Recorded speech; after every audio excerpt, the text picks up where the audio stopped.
I saw it last night, or yesterday at the banquet, and they just showed it, me refereeing the fight with Manny Pacquiao and Ricky Hatton. And the reason why I want to share it is because we could see what was happening with them as far as what was going on in the fight, but you don't know what was happening to me.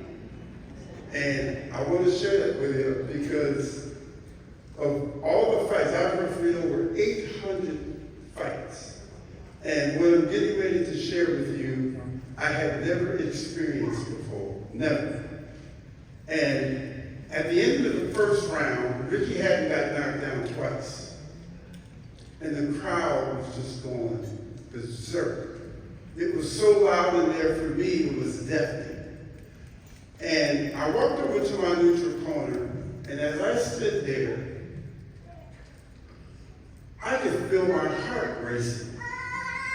And I mean, it was racing, and this has never happened to me before. So I'm looking down, saying to myself, what is going on here? And it's still racing, and I know the 1 minute clock is winding down. And just prior to the bell ringing, I'm looking at my heart and I'm saying, heart, that bell is getting ready to ring. What you gonna do? And when the bell rung, it was like, it all went away. I went back out. And as you saw in the video, Manny knocked him out at the end of the second round, which was great for me. But anyway, let me start with my journey. When I moved to Las Vegas, me, and I'm going to mention my twin brother, and I don't know if you've seen him yet, but yes, I do have a twin brother. And if you see me with the name tag, then you know you got the right one. And I say that because he's been signing a lot of autographs, taking a lot of pictures as well. He has. He's gotten out of control, and there's going to be a whole lot that's going to stop him. But anyway, I moved to Las Vegas in August of 1972, and in February of 73, I attended my first boxing match, which happened to be Muhammad Ali fighting a guy by the name of Joe Butler. And to be in an arena and hearing hundreds of thousands of people saying, Ali, Ali, made the hair on the back of my head stand straight up. And at that point, I fell in love with the sport of boxing. After that fight, it was a time for me because every boxing match that took place in Las Vegas at that time, I was there. Could I afford to go to all those boxing matches? No. So I was finding unique ways of sneaking through back doors, putting on sweatsuits or whatever, so that I could get in to enjoy this sport that I was starting to grow into. And then at one point I said to myself, what can I do in this sport that I know nothing about? And I looked at this sport and I said to myself, well, judging does not seem to be difficult. You just sit there, watch a 3-minute round, and give your opinion as to who you thought won it. So I got into the amateur Golden Gloves, started practicing scoring, judging. And I would still go to the professional show. So when I took my scorecard, or at a professional fight, when I would score those fights, I would compare it with some of the judges there. And one of the judges I compared it with is a guy by the name of Jerry Roth. And Jerry Roth looked at my scores and looked at his scores and said, well, I don't know how good you're going to do as a judge, but why don't you try refereeing? And as soon as he said that, the first thing that went through my mind was, refereeing? I don't want to get in there with those guys. And I thought about it, and I said, well, why not give it a chance? What do I got to lose? So I asked a guy by the name, I'm sure you've heard of, named Richard Steele. And I asked him, Richard, will you show me how the art of refereeing? And Richard took me to the gym and started training me, and everything was just great. I couldn't have asked a better person to ask me about the skills and what it takes to be a referee. So now I'm at the amateur show, and now I'm refereeing and I'm judging. And everything was going great. It couldn't have gotten any better. Matter of fact, it did get better because a good friend of mine, and I thank him, his name was Johnny Lehman. And Johnny Lehman pushed my name to the executive director to become an inspector. So now it's really getting good for me because now as an inspector, I'm in the dressing rooms with Larry Holmes and Sugar Ray Leonard and Marvin Hagler, and just getting the whole flow and feel of how the athletes prepare and what they do prior to the contest that they're being involved in. So I'm just thinking to myself, you can't get no better than this. You can't. So during the amateurs, my stock just continued to rise as far as refereeing. I started out as a novice referee, and I worked my way all the way up to the open division. I was getting plaques and medals and all kinds of different things to represent the work that I was doing. Now, the only thing that I was waiting to do was to be what? Become a professional. Because in those dressing rooms, I had the opportunity to watch the Meadows Lanes.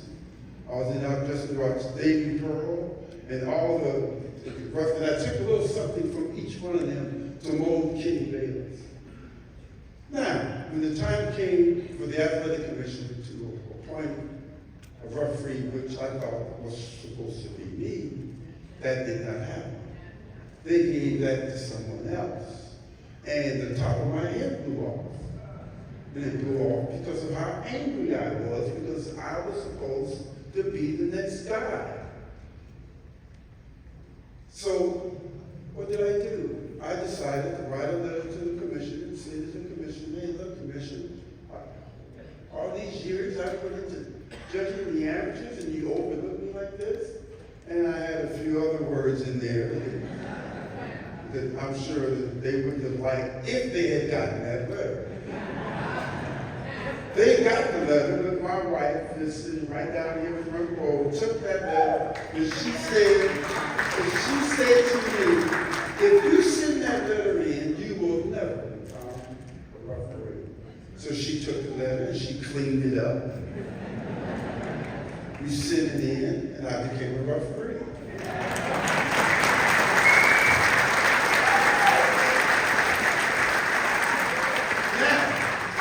One would think that things would get better, which I thought things would, but things didn't. Because now I'm the little guy with the toilet bowl, and the years that I was an inspector and meeting all these fighters, I'm juiced up because I want to be a part of refereeing Mike Tyson and Lennox Lewis and Riddick Bowe and all these guys. But because I was a little guy with the toilet bowl, it wasn't happening. And guess what? I started getting a little frustrated. And I was getting more frustrated about it because I was energized. I wanted to be a part of that, but it did not happen. And I turned into an angry bird is what I turned into. And nothing was right when I got an assignment to do a boxing card. And I was getting to the point where I was thinking and debating about wanting to go back and be an inspector. I liked being an inspector. I did. But so because things wasn't going the way I wanted it to, I would talk to certain people, trying to get their opinion, trying to get them to talk to me about, because the only thing I talked about was going back. They said, no, Kenny, you can't quit now. My mom always told me, she used to say, I hate quitters. I hate quitters. And that's what was on my mind. So anyway, I talked with a judge by the name of Patricia Jarman. I thank her because she said this to me, Kenny, we don't make fight assignments. The only thing we have to do is put it in the hands of the Lord. Now, have you not heard that before? Put it in the hands of the Lord. Give it to him. And as soon as I gave it to him, I had peace in my heart. did. So, the only thing left for me to do is be like Mark Bradley used to tell me, Kenny, just be patient. Your time will come. But at that point, I did get patient. But I was working and I was doing a fight at the Orleans. A fighter got hit, second round, went down. He did not get up. Called the doctors in. They took him to the hospital. He was suffering from a cerebral hematoma, which is bleeding of the brain, and he died. And that broke me to the point to where I didn't know if I wanted to referee anymore. And I thank Mark Bradley for putting me back in the ring to see how I was going to be affected by that. And I got back in the ring and I aced it. Give it up.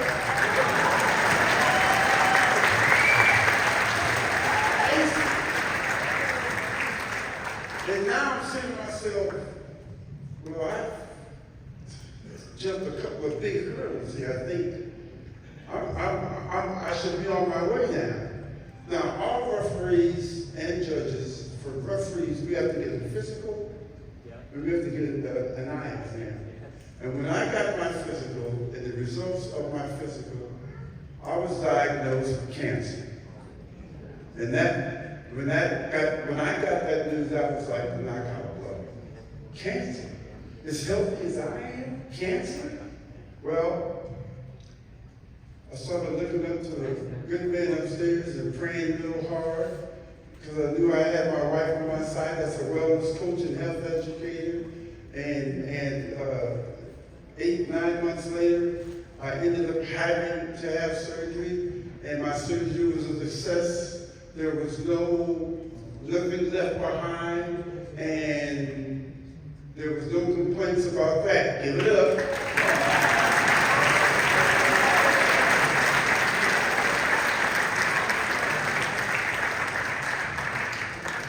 I had that cancer surgery in 2004, May of 2004. In September of 2004, I get a call from the commission office because I'm going to be refereeing Bernard Hopkins and Oscar De La Hoya. Guess what I did? I aced it.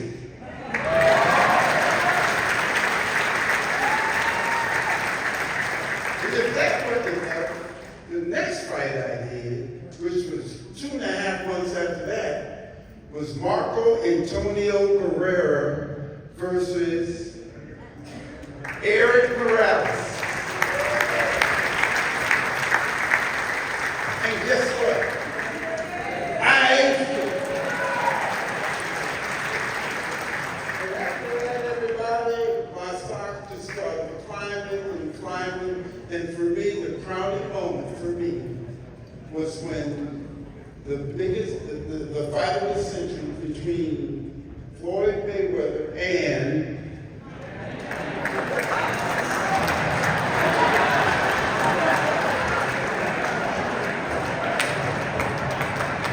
that was my crowning moment. That was my crowning moment. And when I did that fight, I was in heaven. In heaven. But listen, I want to thank all the inductees. I congratulate them. I would past and present, and I'm just thankful to the Lord for Him watching over me. It took Him, it took angels watching over me. I want to also thank my sons that are here and my family that is here.